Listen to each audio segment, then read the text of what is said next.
Thanks for being here.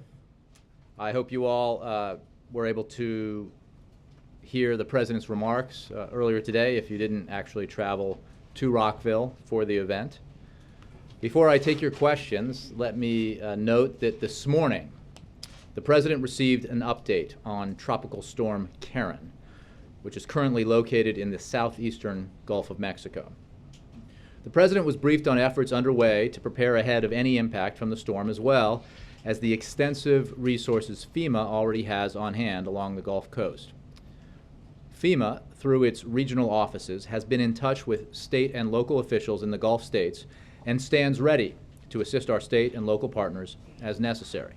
Based on applicable legal requirements and consistent with its contingency plan, FEMA has begun to recall currently furloughed employees necessary to serve functions of the agency that protect life and property as they prepare for potential landfall for Tropical Storm Karen, or of Tropical Storm Karen. This morning, FEMA reactivated the hurricane liaison team that is embedded with the National Hurricane Center in Miami. The President directed his team to ensure that federal resources and personnel needed to support state and local preparation efforts are available and on the job. The President directed his team to keep him appraised as weather conditions change and as preparations continue. He urged residents in potentially affected areas to follow the instructions of local response and law enforcement officials. Julie. Thank you. There's been a lot of focus over the last day or two on the debt ceiling, both in the President's remarks. There was the Treasury phone call today. Jack Lew was in the meeting with the lawmakers yesterday. Is that a sign that the White House now sees this government shutdown lasting to a point where it runs into the debt ceiling and that becomes just one big fiscal fight? It's a sign that we are very concerned about the possibility that Republicans in the House will employ the same unfortunate tactics when it comes to their fundamental responsibility to raise the debt ceiling and make sure that the United States doesn't default, as they have employed in shutting down the government. And as the President said today, there are many negative consequences of shutting down the government, and he talked about them. And our businesses suffer. Hundreds of thousands of workers live with uncertainty as to whether or not or when the next paycheck will come. And that is bad. By comparison, an economic shutdown, the result of a default would be catastrophic. And unfortunately, we've seen from Republicans in the House where one faction of one party of one House in one branch of government is driving the train. There seems to be a willingness to engage in a strategy that threatens default and perhaps ultimately causes default. So that's why it's important for people to understand the consequences, and because we don't have a lot of time. But coming out of the meeting last night, is the White House viewing this as the most likely scenario being that the government shutdown lasts up until, I think it's October 17th, when Secretary Lew says we'll hit the debt ceiling? We don't have a way to predict behavior among Republicans in the House that's any more sophisticated than what we're reading and seeing in your reports and the reports of your colleagues. There is the possibility, and we hope that it is a possibility that could come true, that Speaker Boehner puts a clean bill to fund the government on the floor today. We know with great certainty that that bill would pass, with Republicans and Democrats voting yes. And the government could reopen, and that problem could be solved. So I don't have a way to predict for you how this will play out, except to say that every day that the Republicans allow the government to stay shut down, they're causing harm to real Americans out there and real businesses that are suffering because of that decision. And again, it was a decision that, as the President said, we've had shutdowns in the past in our country, and they have always been about disputes over spending. What is unique about this one, of course, is that this is about an ideological crusade to sabotage a health care law that reduces the deficit. And that the Republican Party has no prospect of an effort that they have no prospect of succeeding in. The President will not allow the full faith and credit of the United States to be held hostage by these partisan ideological demands. Do you also have any update for us on the President's travel to Asia? And if not, can you give us a sense of when you might have word on that? I don't have an update. As I said yesterday, we are evaluating the President's trip in light of the shutdown, sort of regularly and daily, and as we have new assessments to provide to you and information to provide to you, we'll do that right away. As of now, we are where we were, which is that the back-end stops have been canceled, but if and when more information becomes available, we'll make it available to you. Yep. But how can the President even be contemplating still going on that trip when things are so uncertain here? Well, again, if the Speaker of the House allows a vote and allows the majority to speak, the government will reopen right away.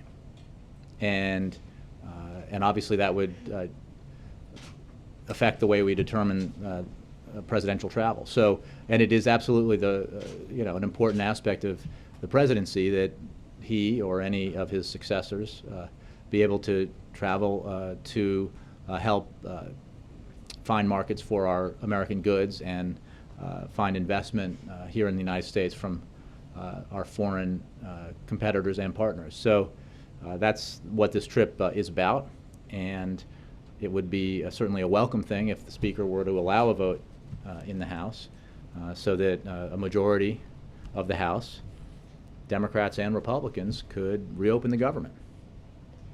There have been reports just today that Speaker Boehner has said that he won't let the nation default. And I'm wondering if that's something that he expressed in the meeting last night, or if the White House has any comment or takes any insight from these reports.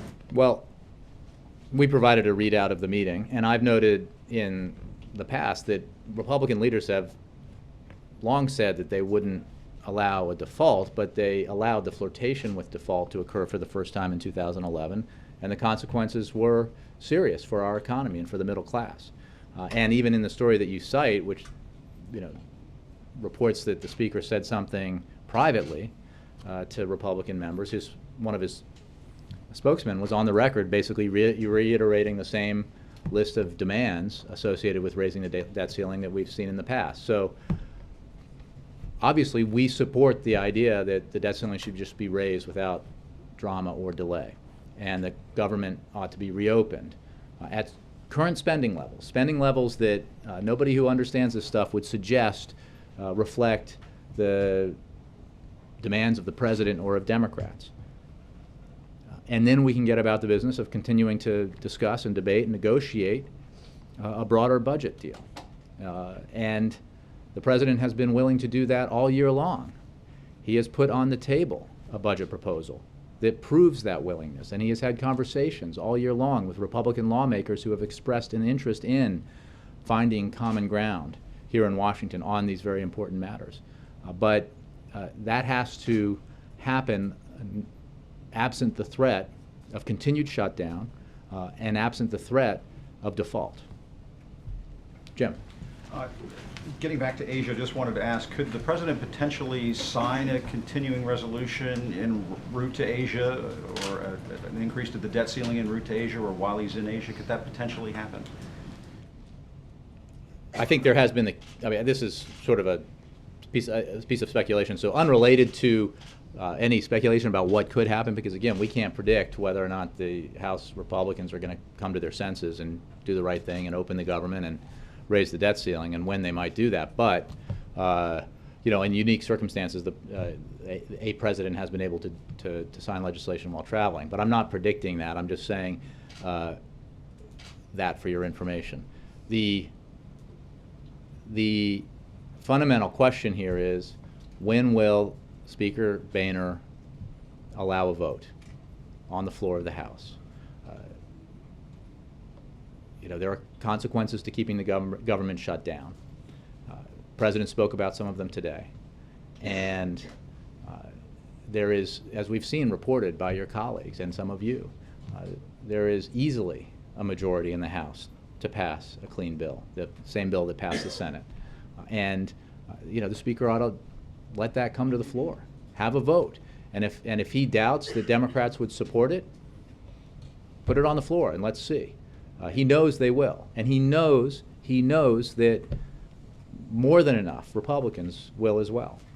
And I know that the President said once again today he's not going to negotiate, but couldn't he sort of give a wink and a nod, to the Speaker that, look, once we get through this, we're doing the grand bargain or something approaching that? He doesn't need to wink and nod. He's said all year long that he wants to reach a broader budget agreement with Republicans who are serious about finding compromise and exploring common ground. That was what the dinners and the meetings and the coffees were all about this year. That's what his budget proposal was about. That's what his original offer to Speaker Boehner in December was about.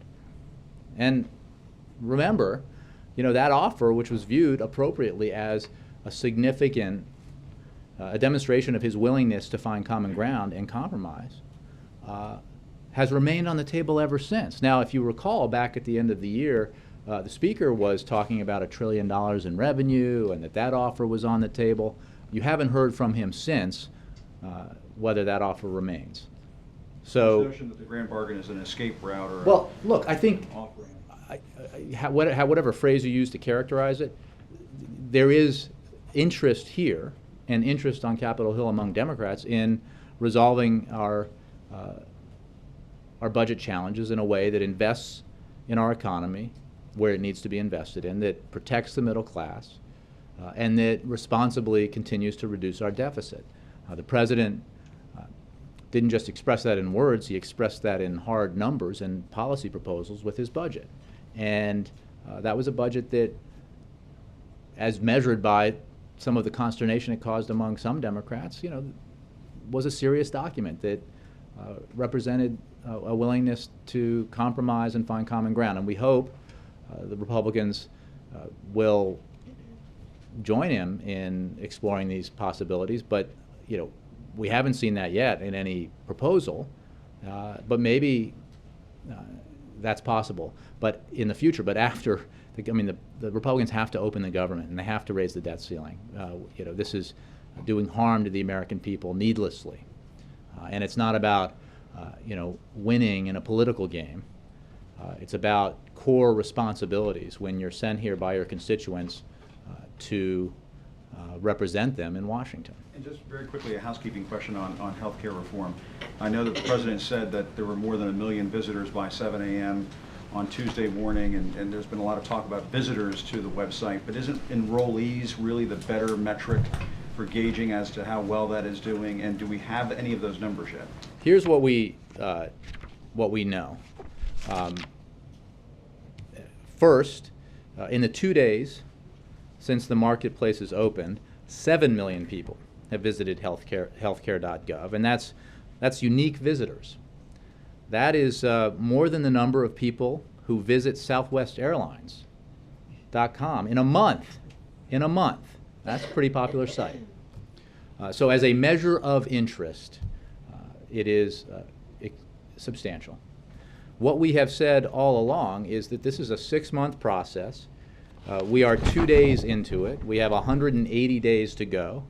Another way of looking at that is that we're 48 hours in with 4,320 hours to go. So we knew and know, based on what happened in Massachusetts and other programs that have had open enrollments like this, that early periods are,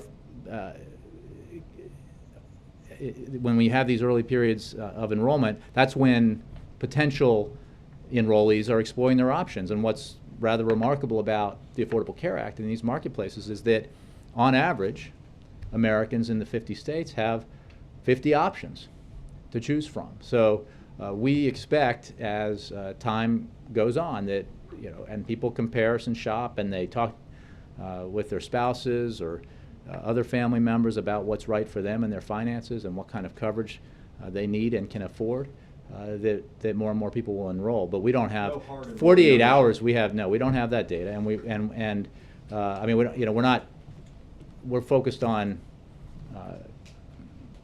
improving the consumer experience, making sure that the American people have the information they need through healthcare.gov and through the toll-free number to begin to make assessments about what kind of insurance they'd like. I mean, as the president said today, the whole premise of this argument that the Republicans have been making, that they're willing to shut down the government over and threaten default over, is that Obamacare is a terrible thing, and we ought to, it's wildly unpopular and it's bad for the American people, and we should shut down the government over it if the president won't defund it. I think that this is a pretty good test of that theory, and the response has been overwhelming. John. Jay, I want to come back to this question of the 14th Amendment. Mm-hmm. Whether, I'm hearing from more Democrats on the Hill saying the president should just do it, use his own authority to raise the debt ceiling on his own. I know you've said that he's not going to do that. What I'm wondering is the reasoning. Does the White House believe that it would be illegal for him to raise the debt ceiling on his own, that it would be beyond his legally defined powers? This administration does not believe that the 14th Amendment gives the power to the president to ignore the debt ceiling. So we do not believe that the 14th Amendment provides that authority to the president. Moreover, even if the president could ignore the debt ceiling, the fact that there is significant controversy around the president's authority to act unilaterally means that it would not be a credible alternative to Congress raising the debt ceiling and would not be taken seriously by the global economy or the markets.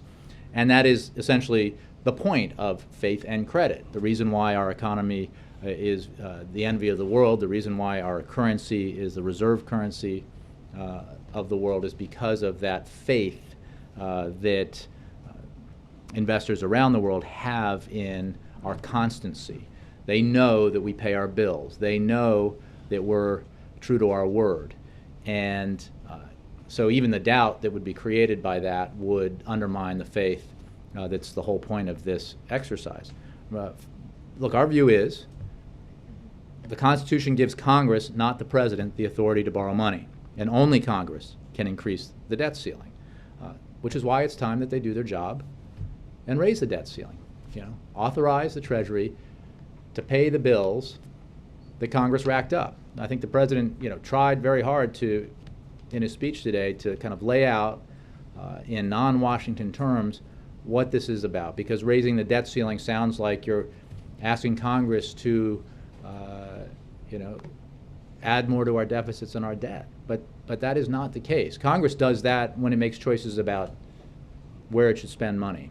Those choices have been made. The obligations that Congress has incurred are what need to be paid when the bills come due. And if Congress doesn't raise the debt ceiling, those bills will come due and will not be paid. And the economic consequences of that are terrible and unimaginable. The Treasury Department's statement today, this paper on the costs of default, said we could provoke an economic crisis that could echo the events of 2008 or even worse. Given that, first of all, the White House, I assume the president agrees with his Treasury Department's analysis on this? Completely. So given that, wouldn't it make sense for the president to agree to something, with the Republicans? I understand he doesn't want to get in this situation, gun to the head, hostage taking, all that, but I mean, given that the stakes are this high. Because the stakes are so high, John, the president's not asking for anything in return for the Congress acting responsibly. He's not attaching any partisan demands. He's not attaching any items from his legislative agenda. He's simply asking that Congress exercise the authority given to it by the Constitution to pay our debts and to allow us to pay our debts. So what would be irresponsible, and I think a lot of commentators have begun to explore this, would be to allow for hostage taking to govern this debate and get into a cycle in the United States where every time a president of any party faces another party in Congress that has a demand that it cannot get through the ballot box or through the normal procedures in Congress, and threatens to default if it doesn't get what it wants, you're talking about, turning the full faith and credit of the United States into something that's an open question every year, every quarter. It could be every week, and that's just unacceptable. And so the president is drawing a line here. So do you We think we've cannot seen- do it. He will not do it. So I think we've seen our last meeting here on this issue with congressional leaders. I mean, why bother to have any more meetings, right? I mean, there's nothing really to negotiate. Well, there's nothing to negotiate over whether or not Congress ought to reopen the government. The House ought to allow a vote so that the majority can reopen the government, as opposed to, the only thing that's preventing John Boehner from putting this clean bill on the floor and allowing a majority to pass it are the demands of 30 to 60 members of the Tea Party caucus, the most extreme members of his conference. And it just cannot be the case where that's a faction of one party in one house gets to decide whether or not we default. So my question So the answer is, as I was saying earlier, as the president said all year, we can and should sit down and try to move forward to resolve our differences on our broader budget challenges, and we can do that. And the president has shown good faith in his willingness to do that. But he After will this- not. Yeah, absolutely. So we after. shouldn't expect any more meetings. No, until look, this is done. I can't predict, as I wouldn't before, when the next conversation or meeting will take place. The president, I think, made very clear what our views are, what his views are in the meeting last night, and we thought it was a useful meeting to have. So, hopefully, the Speaker will cut his losses here, and not just his losses, but the American people's losses, and do the right thing and just put it to a vote. Just allow the vote. If they're convinced, as I saw, I think the majority leader suggest, that there aren't Democrats to support this, we're willing to take that risk. We think he's wrong. We know he's wrong. You know he's wrong.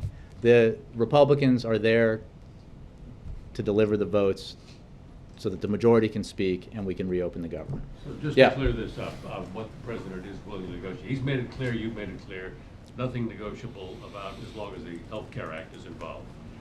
Does that mean that you have to have a clean CR before he negotiates anything else, or not? Yes.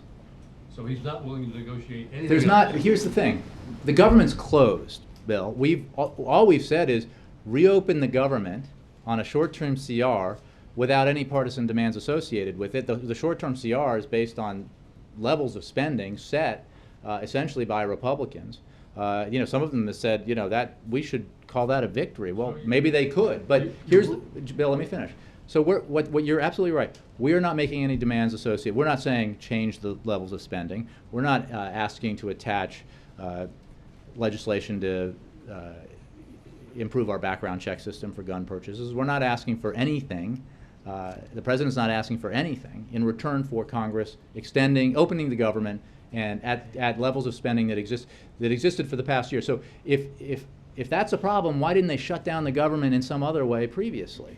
So what if they're asking for something other than the Affordable Health Care Act? Reopen the So- government on a short-term CR, and we can example, negotiate our and budget then challenges. dropping the tax on, medical devices or something like that. Right. There are two issues here. We're not going to, first of all, that is an Affordable Care Act issue. Secondly, Are you ruling that out?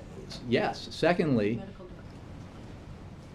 as a condition of reopening the government, Oh, okay. yes. Oh, What the president has said all along is that he is eager and willing to have discussions with lawmakers of both parties who believe that there are ways to improve the Affordable Care Act, make it more effective, make it more efficient, and better for the American people.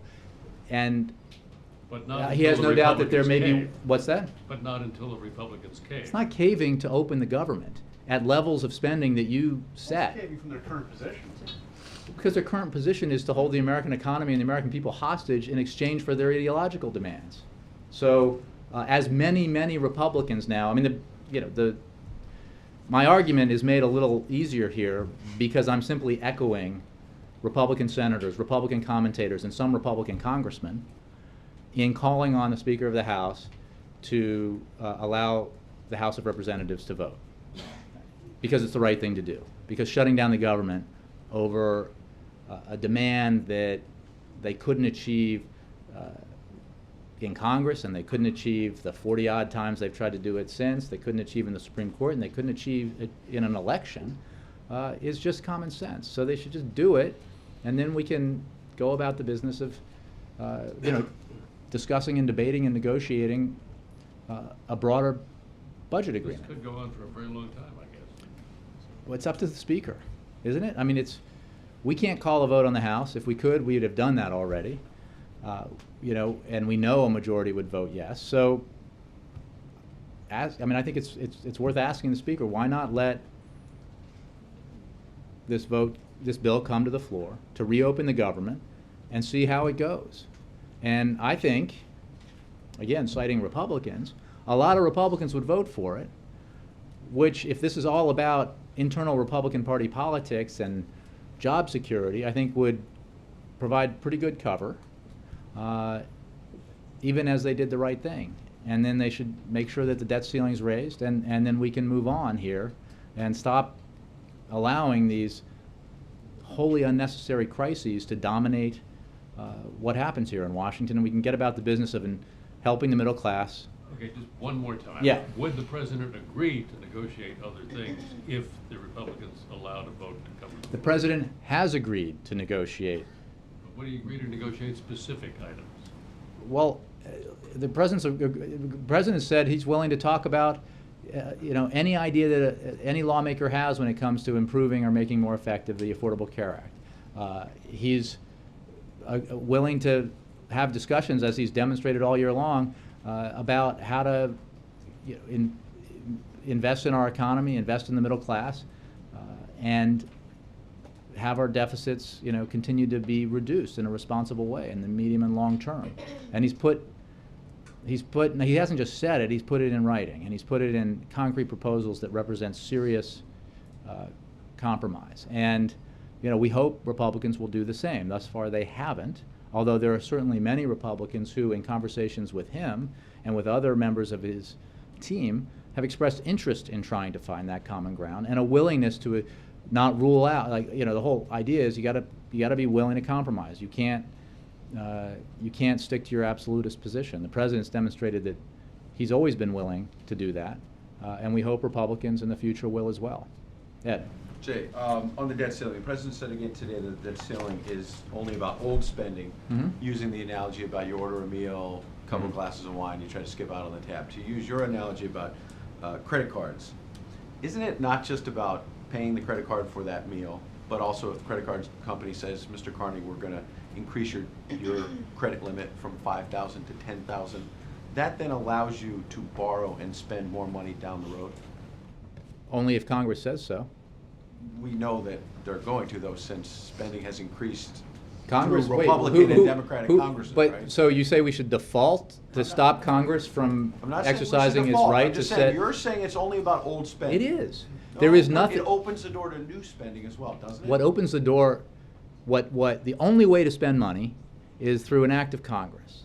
That's the only way. So they decide how we spend money, and we should debate what our budget priorities are and what programs we should invest in and what programs we should cut back in through the normal process. What is impermissible is to use the necessity of authorizing the Treasury to pay our bills as leverage in order to achieve ideological aims that you can't achieve otherwise. And why that's impermissible is because the consequences of default are economically calamitous. And guess what happens with them? Aside from all the human damage that's done to middle-class families everywhere, that devastating impact on our economy means potential recession, certainly a slowdown in growth, which means fewer revenues, which means greater deficits, which means compounding the problem all over again. Not even to mention the sort of long-term impact of default on America's standing in the world and America's influence economically around the world. And what you're saying about all the potential bad consequences, on top of that, the Treasury report John mentioned that said the crisis could be worse than 2008. The president tells CNBC yesterday Wall Street should actually be more worried than they are right now. don't presidents in both parties usually, in times of crises, try to calm the public down? Why are you trying to get the public more scared? We're not. We're just providing them with the You said basic Wall Street facts. should be more worried. They should. So, but Default that's is- opposite of what you just said. You Ed, said I'm- we're not trying to scare people. Ed, you can go on. I encourage you to test how it plays. If you go on the air and say, America, chill out, default's not a big deal. It is a big deal, and the American people need to know that. Last thing is the president, we're just 2.5 weeks after the Navy Yard shooting, and he used this analogy today about putting a gun to someone's head in negotiations, putting a gun to the American people's head by threatening a shutdown. When he was in Tucson in 2011, he said, we're so sharply polarized right now, we need to, quote, make sure we're talking with each other in a way that heals, not in a way that wounds. Is it a good idea to be saying Republicans are putting a gun to the head of the American people right Look, now? the Republicans, again, I can cite numerous Republicans, including one congressman who referred to his fellow Republicans as lemmings wearing suicide vests. Numerous Republicans have used the hostage analogy. Numerous Republican commentators have used the gun to the head analogy. I hardly think this is unique. I mean, again, if you're suggesting that hurt feelings are why we I'm shut saying down the hurt feelings. government. I'm saying the president A, himself B, said you this kind of yourself rhetoric referred should- to Republicans shooting at themselves the other day in the briefing. So talking about the I president's think words. I I'm think talking about the I think the president. people who watch this could probably get through that. Yeah, I'm just saying the Kristen. president. Jay, thanks. I want to follow up on one of Ed's questions. In addition to saying that the market should be concerned, the president said Washington is having a negative impact on the lives of ordinary people, and that may manifest itself in terms of the stock market going down. Is there any concern that that type of language is actually goading the markets? No, look, we know from what happened in 2011 that the mere threat of default, the first time in our history, through all the times that the debt ceiling has been raised, where it became obvious that there was the possibility, because of the enthusiasm with which some in Congress greeted the possibility, that we might default, markets reacted. We were downgraded. It was bad for the economy. I mean, it's a statement of fact, and it needs to be avoided because the consequences are real. It's not just markets go up, markets go down, people make money, people lose money. Real people in America who are, doing the right thing, paying their bills, trying to send their kids to school, meeting their commitments and obligations, paying their mortgage, would suffer tremendously in that kind of scenario. And that's why Republican leaders, as well as the president, have said we can't let the country default, and we just hope that they're serious about this. If they are, they lift the debt ceiling without drama or delay. Jay, you've always been hesitant to discuss the markets from the podium. Isn't the President of the United States discussing the markets in that manner? Potentially He gonna have was impact simply on them? stating a fact. In 2011, when Republicans flirted with default, there were negative consequences, many of them. Slowed down growth, slowed down job creation, a hit to the markets, and a downgrading of our credit rating for the first time in the history of this country. That is the least of what would happen if we actually defaulted. The President's obviously also carrying the responsibility of informing the American people of the truth, and that is the truth. I want to ask you about Iran quickly. Prime Minister Netanyahu told NBC's Andrea Mitchell that he's open to a diplomatic solution, but he also said that the key is to maintain pressure through sanctions and the threat of military force. Does the president agree with that assessment, that sanctions and military force need to stay on the table? The president's never taken anything off the table. It is because of the president's policies and the positions that he's taken and the diplomatic work that he's done that we have the most comprehensive set of sanctions in history imposed on Iran. And that set of sanctions and the impacts that it has had are the reason why we are where we are. Iranian leaders have acknowledged that the sanctions have had a devastating effect on their economy, and countries around the world have participated in that sanctions regime, some of them at some cost to themselves, because they all agree that it is essential that Iran not acquire a nuclear weapon. Now, we are in a period where, because of the new government and what the new government has been saying and indications from the Supreme Leader and others, that there is the potential, at least, for seriousness about resolving this problem, that we're exploring that potential. And there was a P5+1 meeting at which the Secretary of State and his counterpart, the Foreign Minister, participated, and there will be another P5+ meeting this month. So we're going to test the theory, but it is because of the consensus and the seriousness of purpose and the commitment that the President has made to the idea that Iran cannot acquire a nuclear weapon that we are where we are. I'm sure you're aware of the language that's been used, the wolf in sheep's clothing, according to Netanyahu. Does that undercut the President's diplomatic efforts with Iran, that type of language? Well, I think, as I said the other day, Israel has every right to be skeptical. Everyone has a right to be skeptical because for so long now, Iran has failed to live up to its international obligations. It has flouted the demands of the international community to abandon its nuclear weapons program. We hope, because the window of opportunity remains open to resolve this diplomatically, that Iran is now serious about resolving this issue and in a transparent and verifiable way, giving up its nuclear weapons ambitions, and by doing that, rejoining the community of nations. Yeah. I have a question And then about Carol. debt ceiling. You Mhm. mentioned that there's tremendous amounts of confusion in the public, or actually just out and out ignorance. Nobody really understands what it means. Is it your understanding that if the debt ceiling is breached, no Social Security checks can be issued?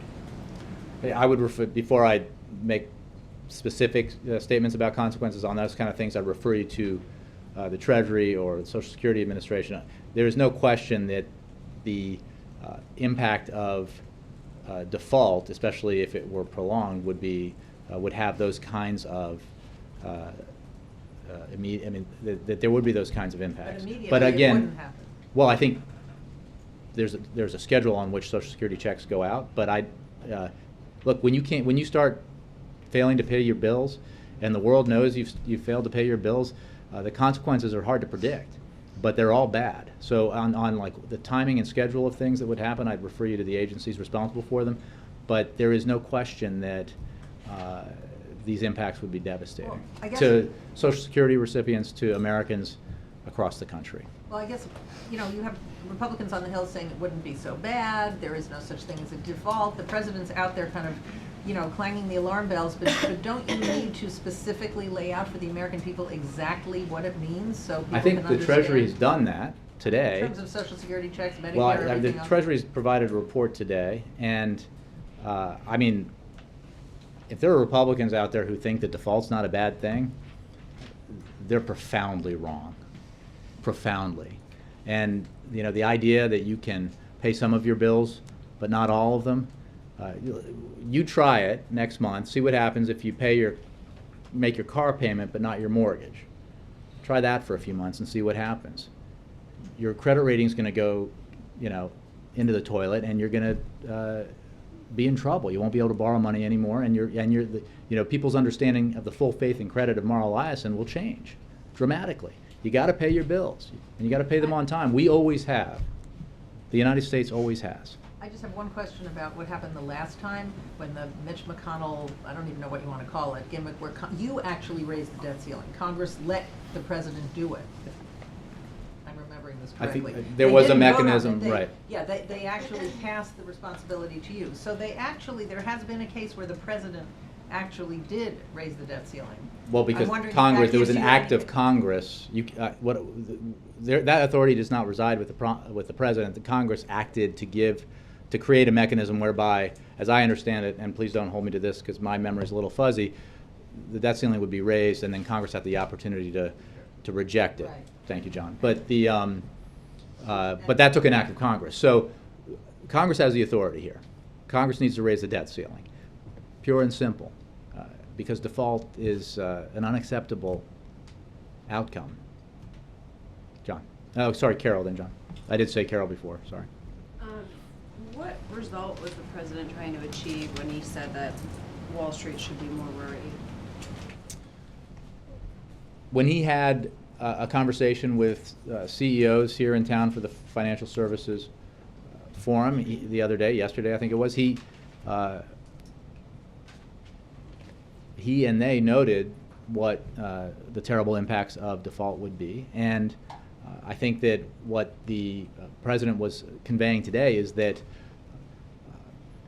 people need to understand that this isn't just political theater here, that as we're seeing with the current shutdown, it is not entirely clear who's running the show in one house of Congress. And you know, when you have a minority of one party in one house of Congress and one branch of government shutting down the government and threatening to default, that's a pretty precarious situation. So I think that there is an understandable tendency, not just on Wall Street, but around the country, to look at dysfunction in Washington and think, there they go again. And they're right. You know, we've seen this movie too many times in the past. But the threat is real. Because we're so concerned about the tactics that Republicans have shown themselves willing to use in the past and right now with the shutdown and the refusal to open government over, you know, because of not being able to get their partisan demands. You know, we're now concerned that this will play itself out again when it comes to Congress's responsibility not to default, not to allow the United States to default. So the president's message, I think all of us, you know, need to be aware that this is not, you know, that I don't want to offend Ed here, but that, you know, people are playing with live ammunition, and you know, these are serious matters, and that's why it's so important not to, like, on some things, like there are political fights all year long in Washington, but some things you can't mess with. You cannot mess with the full faith and credit of the United States. You should not attach partisan demands to the simple responsibility of making sure that the United States does not default. Sounds like he wanted a reaction from the markets when he was No, saying that. I've answered the question about the markets about 5 times. Well, So well, you know, what what is we're it- saying is that there are real consequences to default. We saw them, the consequences of the mere threat of default in 2011, the first time that a party to these kinds of discussions has ever credibly threatened to default, and we saw what happened. So default itself would be even more catastrophic, and simply leaving it an open question creates uncertainty, and you know, as we saw in 2011. Does it say anything about the impact of the president's words that the markets have not reacted today? Again, you guys are focusing on today. The issue is, will Congress do the right thing and raise the debt ceiling to make sure that the United States of America does not, for the first time in our history, default on its obligations? The president's point today, and the point he's been making for some time, and the point he made last night, is he will not horse trade over the Tea Party's partisan demands when it comes to the need to ensure that the United States maintain its full faith and credit. He just won't do it. You know, that behavior that the Republicans are engaging in is reckless and irresponsible, and we're seeing it in the shutdown, and you know, it would be magnified exponentially if they were to pursue that path when it came to raising the debt ceiling. John. Jim, you got a situation here with about 18 Republicans who say they will vote for a clean debt ceiling increase. Comfy spot for them. They get to say they would do that. Most of them are in blue states, but they're not actually voting with the Democrats. Is there anything the president's doing or should be doing to offer them carrots or perhaps sticks, given that they come from these swing districts, to get them to break the logjam? The president's calling on, I mean, all he's doing is trying to make it clear that he's not asking for anything. And therefore he thinks it's the right and responsible thing for Republicans not to ask for anything in return for Congress's agreement to extend government funding and therefore reopen the government. So at existing levels of spending. You know, I have to, I sort of hung up my reporter's notebook, but so I don't know this firsthand as well as I used to, but I've seen some very good reporters write that with great confidence, and now tweet, something that didn't exist when I was doing it, but that with great confidence that not only would 17 or 20 Republicans vote for this if the Speaker put it on the floor, but significantly more would. I don't know. But we're confident that a majority of the House would vote yes, and that therefore the government could be reopened without a problem very quickly. And the Speaker ought to just do it. Should the President be reaching out to some of those Republicans directly?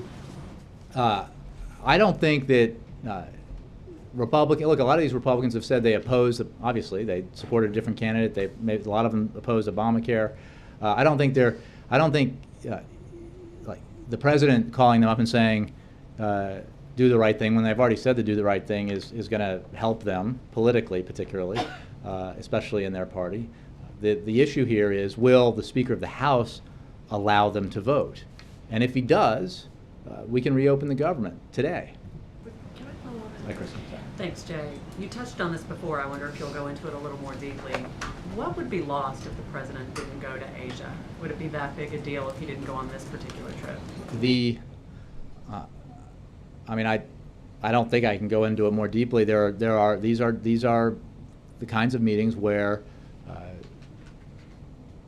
the representation by the United States at the highest level achieves good things for us in terms of our national security and in terms of our role in the global economy.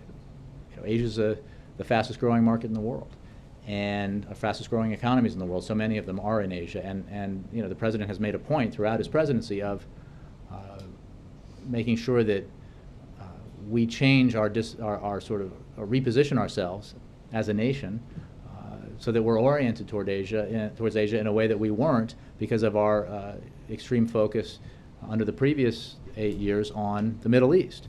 The Middle East is very important. We all know it is, and obviously the President's very focused on that as well. But when it comes to our broader economic and strategic goals as a nation, we need to be engaged in Asia, and these kinds of trips help us do that. Now, we've already announced that part of the trip has been curtailed, and as I said earlier, we'll be evaluating that steadily as time goes on and make you aware of any scheduling changes as they come about. Is it accurate that the President may meet with President Putin while in Indonesia? I just don't have any schedules to preview for you, in part because I've obviously been focused on other things. It seemed a little bit like an answer. But I do believe Russia's a participant in the summit, at least in Indonesia. It seemed a little bit like in answer to Roberta's question, you were saying the President won't leave the country if the government is still in shutdown. Has that determination been made? I'm not going to speculate about what would happen if, because there is still time for that question to be moved. The Speaker of the House can reopen the government today, and we hope he does. Alexis and Steve. Quick follow-up to what John was asking you. I just want to make sure I understand, because you've mentioned dozens of times the like-minded House Republicans who would ally themselves with the President today on a clean CR, and people like the Washington Post or news organizations have that list. You know who those folks are? Mm-hmm. And they have publicly said things that they would like to convey, they sound like they'd like to convey to the President himself. So let me just clarify. Mm-hmm. The President sees no utility in perhaps having a meeting with the like-minded Alexis, House Republicans. No, I just want to ask to mix things up, to apply pressure on the Speaker who is stuck. No? There's no Well, again, utility? I don't have a strategic plan to unveil to you today in terms of how we're going to convince the Speaker to do the obvious and right thing here. These Republicans have spoken out themselves, and according to the reporting by credible people, including some very closely tied to the Republican Party, there are other Republicans who would gladly vote to reopen the government if a clean CR were placed on the House. So I think it's a pretty safe thing to say that Republicans aren't waiting for a phone call from the President for them to decide whether or not it's the right thing to do to open the government. That's not what I'm suggesting. I'm just saying I don't have a. I'm just trying If to you're clarify recommending this. strategy. I'm not recommending anything. I'm just following up because you Yeah. sounded dismissive. No, I'm not. I think. The idea that the President could learn something from them, or that could be useful, or Look, could the mix President, things up. Alexis. That's all I'm asking. Well, you're not. You're stating, but the President has met with compromise-minded Republicans all year long, and he hopes to meet with as many here, some in the House, but the president, looks forward to meetings with Republican lawmakers who want to find common ground on budget issues. Right now, the House just needs to hold a vote on a clean CR to reopen the government, and then move quickly to ensure that the United States doesn't default, and that nobody is under any fear that the United States might default, because it's too important to engage in the strategy that House Republicans have engaged in thus far. Steve. On the question of negotiating, Republicans don't seem to believe the president that he won't negotiate. I disagree. That Majority Leader Cantor just sent a letter to his colleagues outlining their strategy, saying that he's confident that if we keep advancing common sense solutions to the problems created by the shutdown, that Senate Democrats and President Obama will eventually agree to meaningful discussions that would allow us to ultimately resolve this impasse. They don't seem to believe that the president can sort of stay in his corner and not negotiate.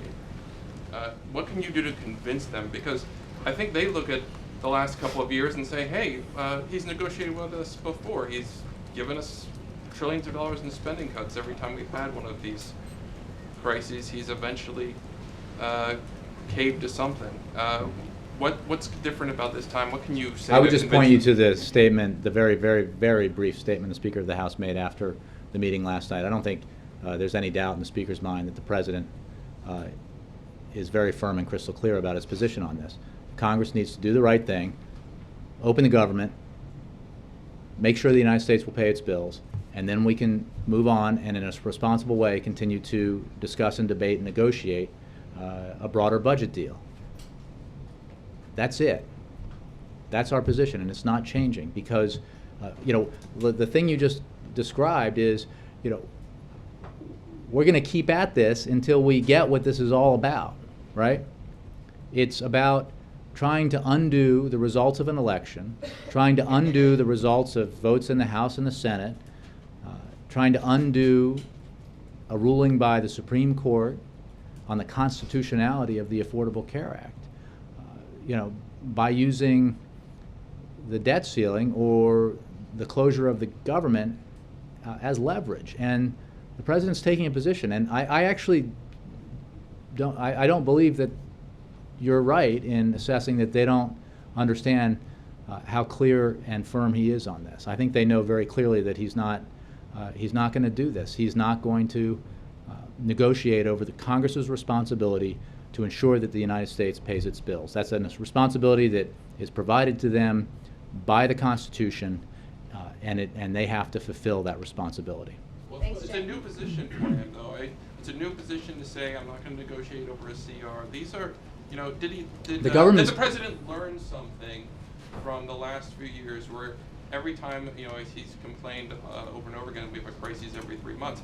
And has he finally learned that if he keeps giving in, that 3 months well, later, we can have a longer discussion about, that assessment. If you're saying that, the Republicans have gotten everything they wanted over the last few years, they should just declare victory and open the government. I don't think they believe that. I think they understand that, because we've seen them act it out, that the president did have a significant, make significant strides on a number of policy objectives, and continues to, and he has done it in concert with Congress. And I just disagree with the idea that the president has been anything but clear, or that anybody in any leadership position anyway on Capitol Hill has any doubts about that. Thanks, guys.